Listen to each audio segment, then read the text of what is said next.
আমরা দেখতে পাচ্ছি যে এই তপ্ত রৌদ্রের মধ্যে সাধারণ শিক্ষার্থীরা তাদের বই খাতা রেখে বাপদাতা এবং তাদের ভবিষ্যতের বসতভিটা উদ্ধারের লক্ষ্যে আজকে তিস্তার এই দুর্গম চরের মধ্যে তপ্ত রোদে তারা আন্দোলনে জনতার সমাবেশে উপস্থিত হয়েছে।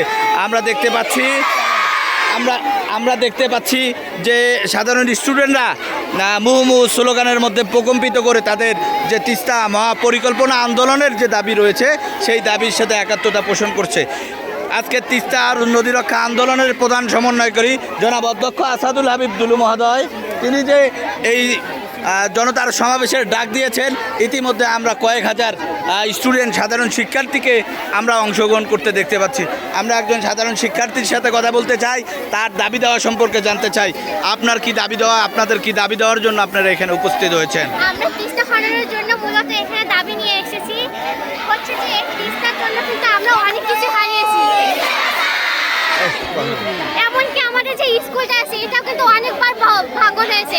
আজ যখন আমাদের তিস্তা ইয়ার জন্য আমরা কিন্তু আজকে নিঃস্ব, আজকে আমাদের অনেক কিছু ভিটা জমি থাকা সত্ত্বেও কিন্তু আজ আমরা নিঃস্ব শুধুমাত্র এই তিস্তা নদীর কারণে। আমরা চাই যে তিস্তার জন্য খনন হয়, আমরা যেন আমাদের বসতভিটা ফিরে পাই, আমরা যেন আমাদের জমিগুলো ফিরে পাই, আমরা যেন আবার সেই ভালোভাবে একটা বসবাস ভিটা পাই, একটা জমি পাই, একটা কৃষি জমি পাই।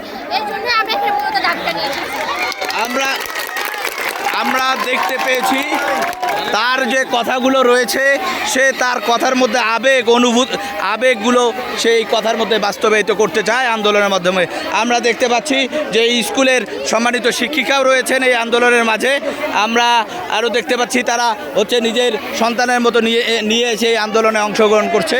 এই আন্দোলনে অংশগ্রহণ করে তারা পরবর্তীতে যে মহাপরিকল্পনা বাস্তবায়নের যে ডাক দিয়েছে তারা অতি দ্রুত এর প্রয়োজনীয় পদক্ষেপ চাচ্ছে।